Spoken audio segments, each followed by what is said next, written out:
নমস্কার, welcome to Orix kaleidoscope. আজকে আরও একটা নতুন বই নিয়ে হাজির। আজকের বই সুকান্ত গঙ্গোপাধ্যায়ের তরঙ্গ ওঠে। তো এই বইটা কেমন লাগলো? ব্যাপার হচ্ছে এই বইটাও মানে অনেকে অনেক প্রশংসা করে, সেই জন্যই আমার কেনা। আমিও পড়েছিলাম টপিকটা, ব্লাড, সেটা পড়ে আমার ভালো লেগেছিল, তারপরে কিনেছিলাম।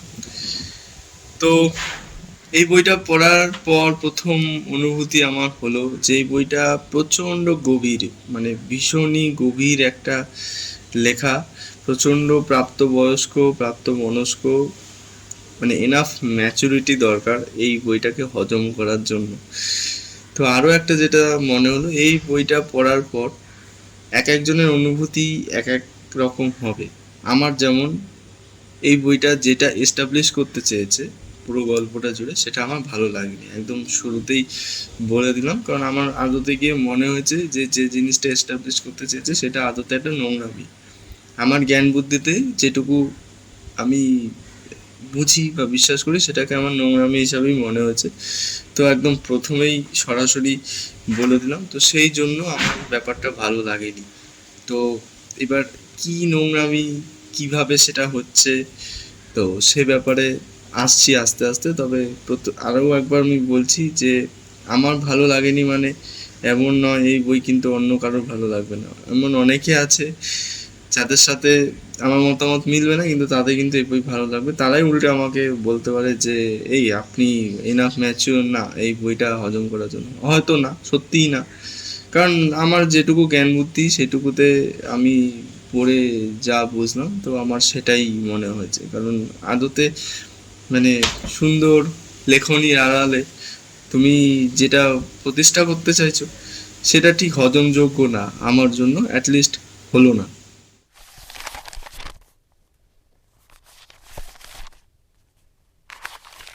আচ্ছা, এবার এই বইটার গল্প নিয়ে কথা বলবো। তো গল্প নিয়ে কথা বলার সাথে সাথেই যারা চরিত্র রয়েছেন তাদের চরিত্র বিশ্লেষণ, আর এই যে আমি বললাম যে ঠিক হজমযোগ্য হলো না, কেন হলো না, বা কি কি চলে গল্পের মধ্যে, তো সব কটাই একসাথে বলছি, তাহলে ব্যাপারটা সুবিধা হয় বলতে। তো প্রথমে যদি গল্প নিয়ে বলি, গল্পটা যেভাবে শুরু হয়, তো একজন কলেজ পড়ুয়া সায়র। তো সে ফার্স্ট ইয়ারের স্টুডেন্ট। তো তার একজন পার্মানেন্ট প্রেমিকা রয়েছে, হিমিকা। তো হিমিকার মায়ের কাছ থেকে সায়র তার বাবার সম্বন্ধে জানতে পারে যে তার বাবার একটা মেয়ের সাথে সম্পর্ক চলছে, এক্সট্রা ম্যারিটাল অ্যাফেয়ার। তো তার মাথায় বাজ পড়ে সায়রের যে এটা কি হচ্ছে। তার বাবাকে তো সে এরকম চোখে কোনোদিন দেখেনি, তার বাবা এরকম করার মানুষও না। তো তার মনে অনেক প্রশ্ন আছে, খুব স্বাভাবিক। তো যেভাবে শুরু হয় সেটা ঠিক আছে, মানে এমন না যে খুব আনকমন একটা স্টার্টিং, এরকম জিনিস আমরা পড়েছি। তো এবার সায়র আর হিমিকা নিয়ে যদি একটুখানি বলি, একটুখানি করেই বলার মতো রয়েছে, খুব বেশি নেই ওদের ব্যাপারটা। তো সায়রের পার্মানেন্ট প্রেমিকা হিমিকা, তাদের দুই বাড়ি থেকেই জানে, তারা মেনেও নিয়েছে। তো কিছু বছর পর তারা বিয়ে করবে, এই মুহূর্তে তারা একটা স্টেবল রিলেশনশিপে আছে। এই ব্যাপারটা ভালো লেগেছে, মানে ফার্স্ট ইয়ারে পড়েই একটা ছেলে আর একটা মেয়ের জীবন এরকম মানে যাচ্ছে। মেয়েটা কিন্তু ফার্স্ট ইয়ারে পড়ে না, মেয়েটা ক্লাস 11-এ পড়ে। তো তারা আরও ছোট, তো সেখানেই এখনই বিয়ের কথা মোটামুটি পাকাপোক্ত। তো ভালো, মানে প্রোগ্রেসিভ ফ্যামিলি। কারণ আমাদের ফ্যামিলিতে তো এইসব ভালো যায় না, যাই হোক। তো এইবার এরকমভাবে শুরু হয়। তো সায়র যখন সেই ব্যাপারটা জানতে পারে, তো তখন তার মাথায় খুন চাপে। সে তখন ভাবে যে এই যে মেয়েটা যার সম্বন্ধে সে জানলো, জয়িতা নাগ, যার সাথে তার বাবার সম্পর্কের কথা সে জানতে পেরেছে, তাকে পৃথিবী থেকে সরিয়ে দিতে হবে। তো সেই জন্য সে তার এক কলেজ বন্ধু রয়েছে, আদতে সিনিয়র, রাজনীতি করে কলেজে। তো তার অনেক হাত রয়েছে এইসব ব্যাপারে। তো তার থেকে সে একজন ভাড়াটে খুনির কাছে যায়, যাকে পয়সা দিয়ে সে ওই মেয়েটাকে সরাবে, মানে এরকমভাবে ব্যাপারটা শুরু হয়। তো এই শুরু হলো, এই ব্যাপারটা একদিকে চলতে থাকে, সাগরের মনের যে টানাপোড়েনের ব্যাপার। তো এই যে টানাপোড়েন শব্দটা ইউজ করলাম, এটা কিন্তু খুব গুরুত্বপূর্ণ। পুরো উপন্যাস জুড়ে, পুরো উপন্যাসের মোটামুটি 80%, মানে ফার্স্ট 80% জুড়ে এইটা কিন্তু চলতেই থাকে। তো এইখানে একটা দিক আমি যেটা প্রথমেই বললাম যে প্রচণ্ড গভীর। এই উপন্যাসটা কিন্তু বোরিং আমি বলবো না, কিন্তু এক্সপোজার খুবই কম, মানে ঘটনা বহুল না, একেবারেই ঘটনা বহুল না। খুব ছোট্ট একটা জিনিস, সায়রের বাবা আর এই যে জয়িতা নাগ তার যে সম্পর্ক, সেইটা নিয়েই ব্যাপারটা এগোতে থাকে। তো এই যে সম্পর্কটা, এই সম্পর্কটা 4-5 জন মানুষের পার্সপেক্টিভ থেকে দেখা হয়। মানে সায়র এটা নিয়ে কী ভাবছে, তার বাবা এটা নিয়ে কী ভাবছে, জয়িতা নাগ এটা নিয়ে কী ভাবছে, বা আর 5টা মানুষ বা সায়রের যে বাড়ির লোক তারা এটা নিয়ে কী ভাবছে, এইরকমভাবে ব্যাপারটা এগোতে থাকে। তো আপনি ঘটনাটা মাঝে মাঝে রিপিট হবে, মানে ঘটনার কিছু কিছু ইভেন্টস মাঝে মাঝে রিপিট হবে। তো যখন রিপিট হবে, তো সেটা এমন না যে একটা মানুষের পার্সপেক্টিভে রিপিট হচ্ছে, সেটা ওই পার্টিকুলার ইভেন্টটা অন্য একটা মানুষ কী চোখে দেখছে, কিছুক্ষণ আগে আপনি পড়লেন, সেটা অন্য একটা মানুষের রেসপেক্টিভে দেখলেন, এবার আর একটা মানুষ সেটাকে কীভাবে দেখছে সেরকমভাবে দেখলেন। তো এই জিনিসটা কিন্তু চলতে থাকে, এই জিনিসটা আমার ভালো লেগেছে। মানে সচরাচর এটা দেখা যায় না, এই যে পার্সপেক্টিভ থেকে দেখার ব্যাপারটা, বিশেষ করে মানে খুব একটা বড় উপন্যাস না, তো এই 160 পাতার মধ্যেই এত কিছু মানে এরকম টাইপের ভিন্ন ভিন্ন পার্সপেক্টিভ থেকে, তাও সেটা বোরিং মনে হয় না। তো ভালো, এই ব্যাপারটা ভালো। তো এই এক্সট্রা ম্যারিটাল ব্যাপারটা প্রথম থেকেই গল্পে এসে পড়ে, মানে এইটাই আর কি মেন মুখ্য বিষয় গল্পে। তো এইবার ব্যাপারটা মানে এই জিনিসে পড়িনি সেটা না, এই জিনিস আমার নেওয়ার ক্ষমতাও রয়েছে, কিন্তু কেন আমি এটাকে নোংরামু বলছি, তো সেইটাই এবার আস্তে আস্তে বলি। ব্যাকগ্রাউন্ডটা জেনে নেওয়া যাক। একটা সায়র আর হিমিকার ব্যাপারটা তো বললাম। তো হিমিকার মা সায়রকে বলে দেয় যে তারা যে এলাকায় থাকে তারা সেখানে তাদের বেশ নাম রয়েছে, সম্মান রয়েছে। তো সেইখানে যদি সে জানতে পারে যে তার মেয়ের সাথে যার বিয়ে দেবে তার বাবার এরকম একটা, এই বয়সে এসে, সায়রের বাবার এখন 47 বছর বয়স, সেটা পরিষ্কার উপন্যাসে মেনশন করা রয়েছে। 47 বছর বয়সে এসে সে একজন 32 বছরের মেয়ের সাথে সম্পর্কে জড়িয়ে পড়েছে। তো সায়রের মা 6 মাস হলো মারা গেছে। এবার আমি আমার একটা দিক বলছি, সচরাচর আমি কীরকমভাবে ভাবি সেটা বলে নিই, তাহলে আপনাদের সেটা বুঝতে সুবিধা হবে যে কেন আমি এই কথাগুলো বলবো। তো আপনি একটা সম্পর্কে রয়েছেন, মানে স্টেবল সম্পর্কে, বিয়ে হয়ে গেছে আপনার বা প্রেম করছেন, যাই হোক, সেটাতে আপনি অখুশি নন, একেবারেই নন, বরঞ্চ একেবারেই উল্টোটা, আপনি যার সাথে আছেন, বউ হোক বা প্রেমিকা হোক, সে একজন পারফেক্ট আদর্শ, মানে সে থাকলে আপনার আর কিচ্ছু দরকার নেই জীবনে। মানে এতটাই ভালো সায়রের মায়ের চরিত্র লোপা, মানে সায়রের বাবা আর সায়রের মা লোপা, এদের দুজনের কিছু কিছু ক্লিপস, কিছু কিছু ইভেন্টস বইতে রয়েছে, যতবার আসে সেটা আপনি পড়তে ভীষণ মজা পাবেন। মানে এত মিষ্টি করে দেখানো হয়েছে, যখন মজা পাবেন প্যারালালি আমার মনে হচ্ছিল তাহলে এত সুন্দর যখন একটা সম্পর্ক, সেখানে আপনি কিভাবে একটা এরকম সম্পর্কে জড়িয়ে পড়তে পারেন। হলো ঠিক আছে, জড়িয়ে পড়লো বলা, এখন হিউম্যান সাইকোলজি, হিউম্যান পার্সপেক্টিভ কে কীভাবে পড়ে, আর যে জড়িয়ে পড়ার যে ব্যাপারটা সেটা কিন্তু নোংরামো বলছে না, মানে খুব স্বাভাবিকভাবে, খুব মানে জাস্ট হয়ে যায়। এবার হয়ে গিয়ে কেউ, মেয়েটাও নিজেকে ওইখান থেকে বের করে আনতে পারছে না, সায়রের বাবা ওখান থেকে নিজেকে বের করে আনতে পারছে না। তো এরকম একটা টানাপোড়েন ডোটানায় ব্যাপারটা এগোতে থাকে। সায়রের বাবা জানে আমি, মানে ওরা একটা যৌথ ফ্যামিলি সায়ররা, তো সেই যৌথ ফ্যামিলিতে প্রত্যেকেই খুব ভালো। এখানে ক্যারেক্টারগুলোর এই জিনিসটা আমার খুব ভালো লেগেছে, এখানে সবাই না খুব সুন্দর দেখতে, তারপর খুব ভালো, মানে এখানে এভিল জিনিসটা নেই। তো যেহেতু প্রত্যেকে খুব ভালো, সেখানে সায়রের বাবা জানে যে আমি যদি চাই জয়িতাকে আমার বাড়িতে পরিচয় করিয়ে দিতে পারি, কারণ এই মোমেন্টে যে 6 মাস হলো তার স্ত্রী নেই, তো সে স্ত্রী চলে যাওয়ার পর মানে ডিপ্রেসড হয়ে গেছিলো, তার একেবারেই মানে মেন্টাল হেলথ ভেঙে পড়েছিল। তো সেইখানে কেউ মুখ ফুটে না বললেও সায়রের বাবা জানে সবাই চাইছে যে কোথাও কি আমি আর একটা মানুষের সাথে অ্যাটলিস্ট বন্ধু হয়ে থাকি, বা যদি অন্য কাউকে মানে দ্বিতীয় বউ হিসাবে কেউ আসুক, তো সেটা কেউ মুখ ফুটে বলছে না, কারণ ছেলে এত বড়, ছেলের 19 বছর বয়স, তো 19 বছরের ছেলে রয়েছে, তো সেই বাড়িতে তার বাবার বিয়ে করা কি সাজে, মানে খুব সেন্সিটিভ কিছু প্রশ্ন এখানে তোমার সামনে ছুড়ে দেওয়া হবে আর কি, যে আপনি এবার তুমি সেটাকে কতটা অ্যাকসেপ্ট করতে পারো। তো সেইগুলো ঠিক আছে, অ্যাকসেপ্ট করতে পারো, কিন্তু এগুলো অ্যাকসেপ্ট করা যায়, তো মানে যে যেটা যেভাবে নেবে, আমি অ্যাকসেপ্ট করতে পেরেছি প্রথম দিকটা। তো সেখানে জয়িতা নাগ জানে যে জয়িতা নাগের যে ফ্যামিলিটা মানে তারা চন্দননগর থাকে আর সায়রা চাঁদপাড়া থাকে। তো ওই ট্রেন পথে 1 ঘন্টা দূরত্ব, মানে কলকাতা থেকে চন্দননগর তাই হয় আর কি। তো এবার জয়িতা নাগের ফ্যামিলিতে জয়িতা নাগই বাড়ির হেড আর কি, কারণ তার বাবা মারা গেছে। আর মা রয়েছে, 2 বোন রয়েছে, তার মধ্যে এক বোনের আবার 2 হাত নেই জন্ম থেকেই।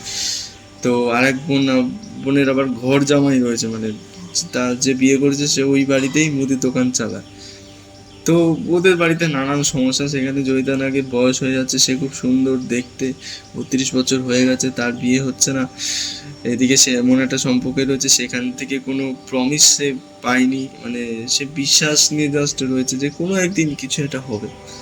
কিন্তু সায়রের বাবাও কোনোদিন তার কাছে কিছু বলেনি যে তোমাকে আমি ঘরে ওঠাবো, বা মানে সোজা কথায় কোনো কমিটমেন্ট নেই, ব্যাপারটা জাস্ট হয়ে যাচ্ছে হয়ে যাচ্ছে। তো এমন অবস্থায় কি হয়, কেউ একজন বেরোনোর চেষ্টা করে, কিন্তু ব্যাপারটা সেরকম হয় না। ব্যাপারটা যেভাবে শুরু হয় আমি ভেবেছিলাম যে লাস্টে গিয়ে ব্যাপারটা কেটে যাবে বা এমন একটা এন্ডিং হবে, ওপেন এন্ডিং হবে আর কি। কিন্তু লাস্টে গিয়ে যা হয়, আমি অনেক কিছু বলে দিতে চাইছি কিন্তু পুরো বলছি না, তাতে গল্পটা আর মজা থাকবে না আর কি যারা পড়বেন। আচ্ছা, এবার যদি সায়র আর তার বাবার সম্পর্কটা নিয়ে একটু বলি, তো এটা কিন্তু আদর্শ বাবা ছেলের সম্পর্ক না, তারা একদম বন্ধুর মতো। তাদের সম্পর্কের মধ্যে যেমন শ্রদ্ধা আছে, তেমন ভালোবাসা আছে, তেমন খুনসুটি রয়েছে, ভীষণ মিষ্টিভাবে দেখানো হয়েছে। আর সায়র এখানে তার মা চলে যাওয়ার পর এক প্রকার বাবার অভিভাবক হয়ে যায়, কারণ সে দেখে চোখের সামনে বাবা একদম ভেঙে পড়েছে। তখনও সে জানতো না এই ব্যাপারটা, যে এই এটা এক্সট্রা ম্যারিটাল ব্যাপার চলছে। তো তার কাছে তার বাবা হিরো, মানে একজন আদর্শ স্বামী যেমন না, আদর্শ বাবা যেমন না, তার কাছে তার বাবা হচ্ছে তেমন। তো সেইখানে মা চলে যাওয়ার পর তার নিজের শোক কোথায় সে কাটাবে, চোখের সামনে দেখছে তার বাবা পুরো ভেঙে গেছে মানসিকভাবে। তো সেইখানে যেভাবে সে বাবাকে সামলায়, মানে প্রতিটা ছেলে বা প্রতিটা মেয়ের সেই ব্যাপারটা শেখা উচিত। মানে দারুণ ওই জায়গাটা। কিছু কিছু পোর্শন আছে এখানে, এমন না যে এক একটা ঘটনা একদম টানা দেখিয়ে গেছে, ছোট ছোট ছোট ছোট ক্লিপস করে দেখানো হয়েছে।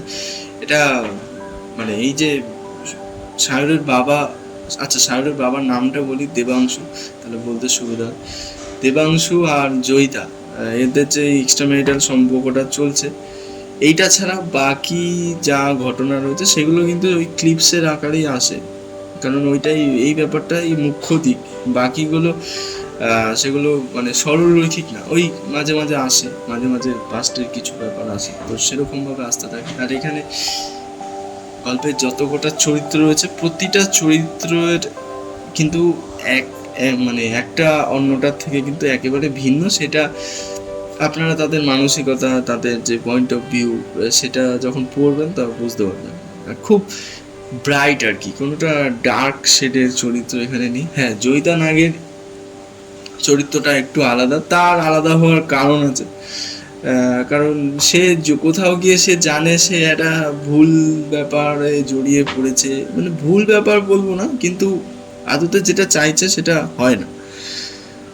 কিন্তু তারপরেও সে ওটার মধ্যে স্টিক করে থেকেছে। এদিকে বাড়িতে মানে বিয়ের কথা তাকে বলতে কেউ সাহস পায় না, কারণ সে বাড়ির বড়। কিন্তু কোথাও গিয়ে পাড়া পড়শি থেকে মানে কানে আসছে যে মেয়ের বিয়ে হচ্ছে না, মেয়ে সুন্দর দেখতে, 32 বছর হয়ে গেলে এরপর আর ছেলে পাওয়া যাবে না। তো এই ব্যাপারগুলো চলতে থাকে, মানে অনেকে ওই বয়সটা যেমন হয় আর কি, অনেকে অনেক ধরনের কথা বলছে। এদিকে সে এমন একটা সম্পর্কে জড়িয়ে রয়েছে, তার মা আবার কোথাও গিয়ে সেইটাকে তোল্লাই দেয় আর কি, সেই সম্পর্কটা। যে মা মানে বলতে চাই কিরে দেবাংশু তোকে ঘরে তুলবো না, তো এরকম। এবার সায়র যখন সেটা জানতে পারে, তো তখন যেহেতু বললাম যে সায়রের সাথে তার বাবা সম্পর্কটা ভীষণ সুন্দর, তো সায়র যখন জানতে পারে ওইটা জেনেই সে হতবিহ্বল হয়ে যায় যে তার বাবা এই কাজ করতে পারে কি করে, এটা তারই তো বাবা, মানে তার বাবাই তো। তো তখনই তার মাথায় খুন যাবে আর সে ওইসব ভাবতে থাকে যে পৃথিবী থেকে সরিয়ে দেওয়ার কথা। তো পরে সেটা হিমিকা আসে, হিমিকা এসে যখন জানতে পারে যে সায়র এরকম প্ল্যানিং করছে, তো তখন সে সেটা সামলে নেয়। তো হিমিকার থেকে মানে একটু অ্যাসিস্ট্যান্স পায় সে, মানে এই জায়গাটা যখন হিমিকার কাছে সে বলে, ওই জায়গাটা ভীষণ বৃষ্টি, ওই জায়গাটা বলবো না। সায়রের সাথে হিমিকার সম্পর্কটা আরেকটু দেখাতে পারতো, বই জুড়ে দেখাই একটা বা দুটো জায়গা রয়েছে, সায়রের সাথে তার বাবার সম্পর্ক, সায়রের বাবার সাথে দেবাংশুর সাথে লোপার সম্পর্ক, আর সায়রের সাথে হিমিকার সম্পর্ক, এই তিনটে সম্পর্ক যেভাবে দেখানো হয়েছে আপনি মনে করবেন যে আমারও এরকম সম্পর্ক চাই। এতটাই মিষ্টিভাবে দেখানো হয়েছে, মানে আমারও এমন প্রেমিকা চাই, বা আমারও এমন বাবা চাই, বা আমারও এমন ওয়াইফ চাই। বিশেষ করে দেবাংশু আর লোপার যে সম্পর্কটা দেখানো হয়েছে। তো এই গেল সায়রের সাথে সায়রের বাবার সম্পর্ক। এবার যদি মানে দেবাংশুর সাথে লোপার সম্পর্কটা বলি, সায়রের বাবা মা, তো এই সম্পর্কটা যে শুরুটা হয় সেটা ভীষণ মিষ্টি। সায়রের বাবা একটু একমুখী মানুষ, মানে নিজের মধ্যে থাকতেই ভালোবাসে প্রথম থেকেই, চুপচাপ শান্ত স্বভাবে। সেখানে লোপা হচ্ছে পুরোই উল্টো। তো লোপা হচ্ছে সায়রের বাবার বৌদির দুঃসম্পর্কের কোনো একটা বোন। তো বিয়ের সময় লোপা প্রথম সায়রের বাবাকে দেখে, দেবাংশুকে দেখে, তো দেখে পছন্দ হয়ে যায়। তো সেই পছন্দ হওয়ার পর থেকে বিয়ে পর্যন্ত যে ব্যাপারটা এখানে দেখানো হয়, একদম একটা অধ্যায়ের কিছু ছোট্ট একটা পোর্শনে দেখানো, মানে ওখানেই আপনি লোপার প্রেমে পড়ে যাবেন। মানে ওই জায়গাটা ভীষণ মিষ্টি, হাসবেন, মজা পাবেন। ওই জায়গাটা সুন্দর, খুব খুব খুব মিষ্টিভাবে দেখানো হয়েছে। বিশেষ করে একটা মেয়ে যেরকম ভাবে একজন ছেলেকে ফটাচ্ছে, তাও আবার ওই যুগে দাঁড়িয়ে। এটা তো পাস্টের অনেকটা আগের ঘটনা, সারের মা বাবার কথা বলা হচ্ছে। তো ওই জায়গাটা দারুণ ভালো লেগেছে বেশ ওই জায়গাটা। তো কিছু কিছু জায়গায় মিষ্টি মিষ্টি ব্যাপারটা রয়েছে। হিমিকার সাথে যেমন সারের কথাটা বললাম, একটুখানি রয়েছে, কেন মানে একটু দেখাতে পারতো, যাই না দেখায়নি, যাই হোক। আচ্ছা, এইবার আসি দম বন্ধ করার বিষয়, যেটা দেবাংশুর সাথে জয়িতার সম্পর্ক। তো এই সম্পর্কটা শুরু হয় দেবাংশু যে অফিসে কাজ করে, সেখানে মানে সে অফিসের সূত্রে মাঝে মাঝে লাইব্রেরিতে যায়। আর সেই লাইব্রেরিতেই একদিন আসে হচ্ছে জয়িতা নাগ। তো সেও মানে একটা পাবলিশিং হাউসে কাজ করে। তো সেইখানকার কোনো একটা কাজে লাইব্রেরিতে কিছু মানে তথ্য নিতে আসে, সেই জন্য কোনো বই লাগবে তার। তো তখন এসে ফার্স্ট তার সাথে দেবাংশুর পরিচয় হয়। এবার জয়িতা নাগের পার্সপেক্টিভটা একটু বলি, মানে তার যে দৃষ্টিভঙ্গি, সে একটু বয়সে বড়, ম্যাচিওর লেভেলের কাউকে পছন্দ করে। তো তার সাথে অনেকের প্রেমজ সম্পর্ক শুরু হতে হতে সেটা শেষ হয়ে গেছে, কারণ জয়িতা নাগের সেটা ভালো লাগেনি। তা সে একটু এমন কিছু পছন্দ করে যে মানে যে তাকে দমিয়ে রাখতে পারে, একটু সিনিয়র গোছের কেউ, মানে যাকে দেখে তার মনে হবে দিস ইজ মাই ম্যান, এরম টাইপের। তো তার পার্সপেক্টিভটা কোনো একটা জায়গায় গিয়ে আমার কাছে ক্লিয়ার হলো না, যে কেন সে তার মানে বয়সে বড়, ঠিক আছে, সে তো অনেকেই পছন্দ করে, কিন্তু মানে সে এমন কিছু একটা পছন্দ করে যেটা যথেষ্ট সিনিয়র গোছের হবে। তো তার দেবাংশুকে মানে ফার্স্ট ইমপ্রেশনে, প্রথম আলাপে দেবাংশুর সাথে লাইব্রেরিতে গিয়ে মনে হয়েছিল যে হ্যাঁ, দিস ইজ মাই ম্যান। এবার তারপর থেকে সে এমন না যে জোর করে দেবাংশুর সাথে সম্পর্ক গেছে, ওই বয়সে কেউ জোর করে যায়ও না। আর দেবাংশু মানে কথা বলেছে, বন্ধু হিসাবে থেকেছে, মানে বন্ধু হিসাবে থাকলে ব্যাপারটা ঠিক ছিল, কিন্তু ব্যাপারটা গড়িয়ে গেছে, মানে অজান্তেই গড়িয়ে গেছে বলবো না, তারা জানা মানে তাদের সজ্ঞানেই গড়িয়ে গেছে আর কি, কিন্তু সে কেউ সেটাকে কন্ট্রোল করেনি। কেন করেনি জানি না। এবার সায়দের বাবার তখন তো মা বেঁচে রয়েছে, লোপা বেঁচে রয়েছে, তারপরও ব্যাপারটাকে সে প্রশ্রয় দিয়ে গেছে, ব্যাস গড়িয়ে গেছে, 4 বছর হয়ে গেছে। এবার এমন একটা জায়গায় এসে পড়েছে কেউ আর বেরোতে পারছে না, এরকম একটা মানে জায়গায় এসে পড়েছে। এবার কোথাও গিয়ে সায়রের বাবার এখন যে দূর, সায়রের বাবা বাবা বলে যাচ্ছে, দেবাংশুর এখন কোথাও গিয়ে মনে হয় যে লোপা গিয়ে কোথাও জেনে গেছিল ব্যাপারটা, তার মনে হয় সেটা পুরো উপন্যাস জুড়ে সেটার কোনো সত্যতা যাচাই করা হয়নি যে আদৌ লোপা জেনে গেছিল নাকি। সায়রেরও কোথাও গিয়ে মনে হয় যে তার মা জেনে গেছিল। কেন? কারণ লোপা হচ্ছে খুবই দূরদর্শী, মানে দূরদর্শিতার পরিচয় দেওয়া হয়েছে পুরো উপন্যাস জুড়ে। সে পুরো সংসারটাকে নিজের কাঁধে করে বয়ে নিয়ে বেড়ায়, অত বড় একটা সংসার। সায়রদের কিন্তু যৌথ পরিবার দেবাংশুদের, সেইখানে সবার চোখের মধ্যমণি ছিল সে। মানে কোথাও গিয়ে সে দেবাংশুর সাথে সম্পর্ক, ছেলের সাথে সম্পর্ক, বা সংসারের বাকিদের সাথে সম্পর্ক, সংসারে কাজ করবো, সব কটা সে সুন্দর ব্যালেন্স করে চলতে পারত। এমন একটা জায়গা দেখানো হয়েছে যে সায়রে দেবাংশুর যে মেজদা সে একটু ভবঘুরে টাইপের, তার কোনো ফিক্সড ইনকাম নেই, সে তার যখন যা মন চায় সে করে, তার মানে বিয়ে হয়নি, সে বিয়ে করতে চায় না, খুব স্বাভাবিক এমন একটা মানুষ। সে নিজেই বলে যে আমার তো কোনো মানে আমি তো বিয়ের যোগ্যই না, আমাকে কে বিয়ে করবে, আর আমার কোনো ইনকাম নেই, আমার বিয়ের এসবের মনও নেই। তো সেখানে পুজোর সময় দেবাংশু সবার জন্য জামা কাপড় কেনে। তো মেজদার যে পাঞ্জাবিটা সেটা একটু কম দামের হয়ে যায়। তো দেবাংশু লোপাকে বলে কোনো ব্যাপার না, মেজদা এসব কিছু মনে করবে না। তখন লোপা ব্যাপারটাকে ভালোভাবে নেয়নি, কিন্তু সে মুখে বলেনি যে না এটা তোমার ঠিক হচ্ছে না। যখন পাঞ্জাবি দেওয়ার কথা তখন মেজদাকে সে একটা সম্পূর্ণ নতুন পাঞ্জাবি দিয়েছে, যেটা বাকিগুলোর মতোই দামে, মানে বাকি যাদের পাঞ্জাবি দেওয়া হয়েছে, আর সেই পাঞ্জাবিতে মেজদার খুব পছন্দ হয়েছে। তখন দেবাংশু লোপার দিকে তাকায়, লোপা তখন আড়ালে তাকে বলে যে যে আমি এই বাড়িতে থাকতে এই জিনিস হবে না যে কেউ একটু কম দামের বা কেউ একটু বেশি দামের, যার হবে সবটাই সমান সমান। তো সেখান থেকে আপনার তার প্রতি ভরসা বিশ্বাস মানে যথাযথই স্বভাবতই বেড়ে যায় আর কি। তো তখন দেবাংশু জিজ্ঞেস করে তাহলে এই যে পাঞ্জাবিটা নিলাম আমি সেটা কি করবো, বলে রেখে দাও, পরে কোনো এক অকেশনে দিয়ে দেওয়া যাবে। তো এরকম ভাবে সে ম্যানেজ করতো, মুখে কিছু বলবে না, মানে কোনো জিনিস তার খারাপ লাগছে বলবে না। সে একদিকে যেমন স্বামীকে ভালোবাসে, ছেলেকে ভালোবাসে, স্বামীর প্রতি রেসপেক্ট রয়েছে, কিন্তু তারপরে সংসারের বাকিদের প্রতিও রেসপেক্ট রয়েছে। কোনটা ভালো কোনটা খারাপ এমনি দেবাংশুর মানে যেরকম ভাবে দেখানো হয়েছে তার ঠিক ভুলের বোঝার ক্ষমতা সেই অল্পতেই ঘেটে যায়। তো সেইখানে দাঁড়িয়ে লোপা হচ্ছে একটা ঢাল হয়ে দাঁড়িয়েছিল ওর জীবনে। তো এত কিছু বলছি এই কারণেই, কারণ এই ক্যারেক্টারটা কতটা ভালো আমি সেটা বোঝাতে চাইছি। তো লেখকও কোথাও গিয়ে চেয়েছিল যে আমি এমন একটা জিনিস প্রেজেন্ট করব যে যেখানে সবাই ভালো, তারপরেও একটা খারাপ জিনিস বলবো না, কিন্তু তারপরও একটা মানে কন্ট্রোভার্সিয়াল জিনিসের প্রতি তুমি জড়িয়ে যাও। অন্য মানে একদম প্রথমে যেটা বললাম, আমি কিভাবে ভাবি যে তুমি একটা খারাপ জিনিসের সাথে আছো, খারাপ সম্পর্কে রয়েছে, সেখান থেকে বেরোনোর জন্য অন্য কাউকে আশ্রয় হিসাবে দিচ্ছ, সেটা অনেক পড়া আর সেটাও কোথাও গিয়ে খুব স্বাভাবিক লাগে। কিন্তু এইখানে সব কিছুই ভীষণ সুন্দর দেখানো হচ্ছে, তারপরেও তুমি জড়িয়ে পড়ছো। তো সেই ব্যাপারটা এইখানে আমার একটা কেমন একটা লেগেছে, আর সেই ব্যাপারটাই কোথাও লেখক গিয়ে এখানে দেখাতে চেয়েছে। তো আবার একটু গল্পে আসা যাক, অনেক ধরনের কথা বললাম আজকে, ভিডিওটা বড় হয়ে যাচ্ছে, হোক আজকে অ্যালাউ করি, আশা করি বোর লাগবে না মানে এখন অবধি যারা শুনছেন। তো এইবার সেই যে প্রথমে বললাম সায়র ওরকম একটা ভাড়াটে খুনি খুঁজছে, তো তারপর থেকে এই যে মানে দেবাংশু আর জয়িতার যে সম্পর্কটা সেটা চলতে থাকে, তাদের টানাপোড়েন।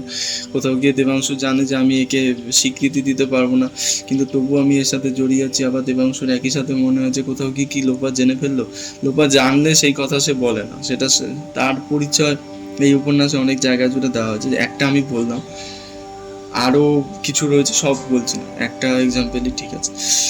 তো তার কোথাও গিয়ে মনে হচ্ছে লোপা জেনে গেছিল, সেই জন্য তার এমনি হাই বিপি ছিল, তো সেই জন্যই তার স্ট্রোকটা হয়েছে, মানে যেভাবে সে মারা গেছে আর কি। এদিকে এইরকম একটা ব্যাপার চলতে থাকে। তো এদিকে সে জানে যে আমার ছেলে যথেষ্ট বড়, ছেলের কাছে আমি এটা বলবো কি করে যে এরকম আমি একটা সম্পর্কে জড়িয়ে গেছি, বলা আগে তারপর তো মানে জয়িতাকে বাড়িতে এনে তোলা বা বাকি যা আপনি ভাববেন বা যেভাবে দেবাংশু ভাববে আর কি। তো সে সেখানে নিজেই মন থেকে স্বীকৃতি দিতে পারছে না, সে জানে যে আমি ভুল করছি, ভুল হয়ে গেছে, কিন্তু আমি বেরোতে পারছি না। আবার কোথাও গিয়ে আবার সে এটাও জানে যে আমি ব্যাপারটাকে এমন একটা বন্ধুত্বপূর্ণ জায়গাতেই রাখবো যাতে করে জয়িতা নাগের আমার থেকে খুব একটা বেশি এক্সপেকটেশন তৈরি না হয় যে আমি তাকে ঘরে এনে তুলবো। আবার সেম জায়গায় দাঁড়িয়ে জয়িতা ভাবছে যে না, ও তো আমাকে তেমন কোনো কথাও দেয়নি, কোনো প্রমিসও করেনি, তো আমি বা কেন ভাবছি যে ও আমাকে বিয়ে করে ঘরে তুলবে, তো আমার এখন বেরোনো উচিত, কিন্তু কোথাও গিয়ে সে বেরোতে পারে না। তো এই টানাপোড়েন চলতে থাকে সারা উপন্যাস জুড়ে, যতক্ষণ না শেষে ক্লাইম্যাক্স অব্দি আসে। তো এর মধ্যেই এই যে বললাম ছোট ছোট কোলাজের আকারে সায়রের সাথে তার বাবার সম্পর্ক, কি পাস্টের কিছু ইভেন্ট, সায়রের মানে দেবাংশুর সাথে লোপার সম্পর্ক, সায়রের সাথে হিমিকার সম্পর্ক, সায়রের দেবাংশুর বাড়ির যারা রয়েছে তার সাথে দেবাংশুর টুকটাক মানে কথোপকথন কেমন, তারা তারা কি চোখে ব্যাপারটা দেখছে। আর সব থেকে বড় কথা, হিমিকার বাড়ির কোনো এক রিলেটিভ এই ব্যাপারটা দেখতে পায়, কারণ কলেজ স্ট্রিটে কফি হাউসে প্রায়শই দেবাংশুকে আর জয়িতাকে একসাথে দেখা যায়। সেটাই হিমিকার বাড়ির কেউ দেখে হিমিকার মাকে জানিয়েছে, হিমিকার মার থেকে সায়র জেনেছে। এছাড়া কেউ জানে না তাদের যে ব্যাপারটা, সায়রের বাড়িতে কেউ জানে না, দেবাংশুর বাড়িতে। তো দেবাংশু সেখানে ভাবছে আমার বাড়ির লোক জানলে কি বলবে। এবার তারা যথেষ্ট বেশি মানে স্ট্রেট ফরওয়ার্ড, বা তাদের মধ্যে সেই মেনে নেওয়ার ব্যাপারটা রয়েছে। যে দেবাংশু কোথাও গিয়ে জানে যে সে মানিয়ে গুছিয়ে নেবে, কারণ এখন তার ওয়াইফ নেই, কোথাও গিয়ে সাহচর্য বা বন্ধুত্বপূর্ণ একটা সম্পর্ক তার দরকার আছে বলে তার বাড়ির লোক মনে করতে পারে। তো এরকম বিভিন্ন তার মনের যে দিকগুলো সেগুলো আস্তে আস্তে ফুটে উঠতে থাকে। তো একদম শেষে গিয়ে 75% বা 80%-এ গিয়ে একজন আসে গল্পে, আদিত্য বলে। সে হচ্ছে দেবাংশুর ছোটবেলার বন্ধু। তো সে এক সময় শহরেই ছিল, মামারা তাকে নিয়েছিল, এখানে এসে সে পড়াশোনা করে, তারপর সে গ্রামে চলে যায় বাবা মারা যাওয়ার পর থেকে। তারপর থেকে সে গ্রামেই থাকে, গ্রামেই কাজকর্ম করে, ওখানেই বউ নিয়ে রয়েছে। তো এখানে আর আসে শহরে। তো এবার বুঝতেই পারছেন এরকম একটা পরিস্থিতি যদি কারোর জীবনে চলে, দেবাংশুর কথা বলছি, তো সে ফেড আপ হয়ে গেছে, তার কোথাও গিয়ে একটা ব্রেক চাই। তো জয়িতাকে সে বলে যে চলো কোথাও গিয়ে ঘুরে আসি। বলছে এরকম মানে তুমি আমাকে স্বীকৃতি দিলে না, আমি তোমার সাথে ঘুরতে যাবো। তো কিছু কিছু জায়গায় আপনার একটু মানে কিরকম একটা কেমন কেমন লাগবে আর কি, যে মানে স্ট্রেট মানে স্ট্রেট ফরওয়ার্ড আপনার কাছে প্রশ্ন ছুড়ে দেওয়া হয়েছে, যে আপনি ব্যাপারটাকে যেভাবে নেবেন সেভাবে নেবেন, একদম স্ট্রেট ফরওয়ার্ড। তো এবার এরকম একটা এমনি এক্সট্রা ম্যারিটাল অ্যাফেয়ারে জড়িয়ে রয়েছে, তার মধ্যে বাড়িতে ওরকম ছেলে আছে, তার মধ্যে সে বলছে যে চলো কোথাও ঘুরে আসি।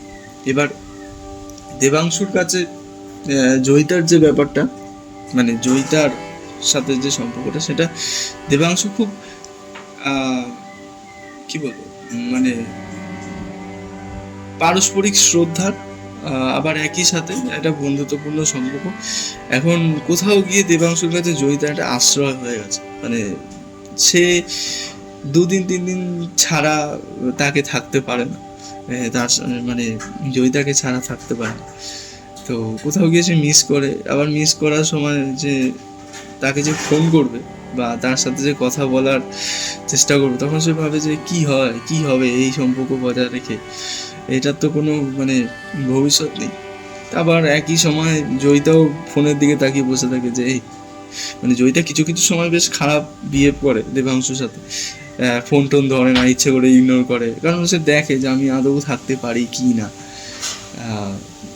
আবার অ্যাট এ সেম টাইম সে ফোনের দিকে তাকিয়ে বসে আছে, যে লোকটা ফোন করলো আর ফোন করছে না, তাহলে কি আমাকে মিস করা বন্ধ করে দিল। তো এইরকম কিছু কিছু জায়গা রয়েছে, তো একটুখানি আমার মানে পার্সোনালি কিছু কিছু জায়গায় একটু সাফোকেটিং লেগেছে। আচ্ছা, এবার আদিত্যর বাড়িতে দেবাংশু ঘুরতে যায়, আদিত্য গ্রামের বাড়িতে, তার এই যে মানে জীবন থেকে যে একটা ব্রেক দরকার ছিল সেই জন্য। তো সেইখানে গিয়ে মানে সেখান থেকেই ক্লাইম্যাক্স শুরু হয়, সেখানে গিয়ে অনেক ধরনের ঘটনা ঘটে, তারপর সেখান থেকে ফিরে আসার পরও অনেক ঘটনা ঘটে। তো ব্যাপারটা শেষ দিকে ভীষণ মিষ্টিভাবে, একদিকে মিষ্টিভাবে একদিকে ম্যাচিওরভাবে দেখানো হয়েছে। তো যতই মিষ্টিভাবে দেখাক, আদতে তুমি পরকীয়াকে সাপোর্ট করছো, পরকীয়াকে এস্টাবলিশ করতে চাইছো, তো লেখনী এখানে দারুণ, মানে এত গভীর মননশীল একটা লেখা। বা এই যখনই এরকম টাইপের কিছু আসে, যে বিভিন্ন পার্সপেক্টিভ থেকে দেখানো হচ্ছে, বা দোটানার গল্প, সেইটা এস্টাবলিশ করা, সেই লেখনী একটুখানি মানে নর্মাল লেখনীর থেকে ভালো হওয়া দরকার নয়, তো সেই ব্যাপারটা এস্টাবলিশ হয় না। তো এখানে কিন্তু সেটা খুব সুন্দরভাবে এস্টাবলিশ হয়েছে, সেই জন্যই বলছে লেখনী খুব ভালো, প্রতিটা চরিত্র ভীষণ সুন্দরভাবে লেখা, প্রতিটা চরিত্র একে অপরের থেকে তাদের দৃষ্টিভঙ্গিতে, তাদের পার্সপেক্টিভে, তাদের জীবনধারা মানে জীবনের প্রতি তাদের যে বিশ্বাস, সেই হিসাবে আলাদা হয়ে যায়। চরিত্র নিয়ে আলাদা করে কিছু বলার নেই, প্রতিটা চরিত্র ভীষণ সুন্দর। কিন্তু এই সুন্দর লেখার আড়ালে, সুন্দর লেখনীর আড়ালে তুমি যেটা এস্টাবলিশ করতে চাইছো, আমার সেটা একদম ভালো লাগেনি। বিশেষ করে এই যুগে দাঁড়িয়ে পরকীয়াকে কোথাও গিয়ে জাস্টিফাই করা হলো, যেখানে অলরেডি এই যুগে এরকম সম্পর্ক অনেক বেড়ে গেছে আমাদের চারপাশে, বহুগামিতার পরিচয় দিচ্ছে মানুষজন। হ্যাঁ, এবার কেউ বলতেই পারে যে এটা তো গল্প, উপন্যাস, তো সে তার তো কোথাও গিয়ে একটা কাজই বাস্তব সমাজকে রিপ্রেজেন্ট করা। যতই হোক, কিন্তু এখানে এস্টাবলিশমেন্টটা যেভাবে হয়েছে বা শেষে গিয়ে যেভাবে ক্লোজার পেলো ব্যাপারটা, মানে ওই একদম শুরুতে বললাম কোথাও গিয়ে একটা নোংরামিকে সাপোর্ট করা হলো। এটা আদতে নোংরামি লেগেছে আমার, শুনতে খারাপ লাগলো, কিছু করার নেই। এটা একান্তই আমার ব্যক্তিগত মতামত। কয়েকজন আমার সাথে এগ্রি করতে পারে, বেশিরভাগ জনই করবে না জানি, কিন্তু লেগেছে, আমার কিছু বলার নেই। কারণ এখানে জয়িতা বা দেবাংশু, এদের দুজনের শেষ দিকে ব্যাপারটা যেভাবে এলো, বা শেষ দিকে ব্যাপারটা একটু কোনো ফিল্মি টাচ আছে আর কি, মানে একটু সিনেম্যাটিক ব্যাপারও আছে। তো যাই হোক, কিন্তু শেষ দিকটা যেভাবে হলো, এক তো অনেক কোশ্চেন মাথায় আসবে আপনার, একটু ওপেন এন্ডেড রয়েছে, কিন্তু আমি আরো বেশি ওপেন এন্ডেড চাইছিলাম এই গল্পটা, যেটা ডিজার্ভ করতো। কিন্তু না, এখানে একদম পরিষ্কার বলেই দেওয়া হয়েছে যে কিরম ভাবে শেষ হবে আর কি। তো ভালো লাগেনি আমার শেষ দিকটা। ওভারঅল ভালো, লেখন হিসাবে ভালো। পুরো গল্প, মানে যে একটা দম বন্ধ করা ভাইব রয়েছে, সেইটা একদম পুরো গল্প জুড়ে বজায় থাকে যতক্ষণ না শেষ অবধি আসে।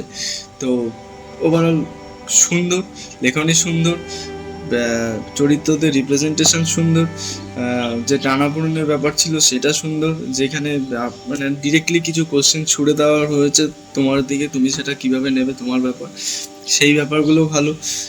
বাস্তব সমাজের একটা চিত্র তুলে ধরা হয়েছে, সেটাও ভালো। কিন্তু ক্লোজার যেটা, সেটা একটু অন্য কিছু ডিমান্ড করতো আমার মনে হয়। মানে যেভাবে সম্পর্কটার পরিণতি হলো, এটা ঠিক হলো না।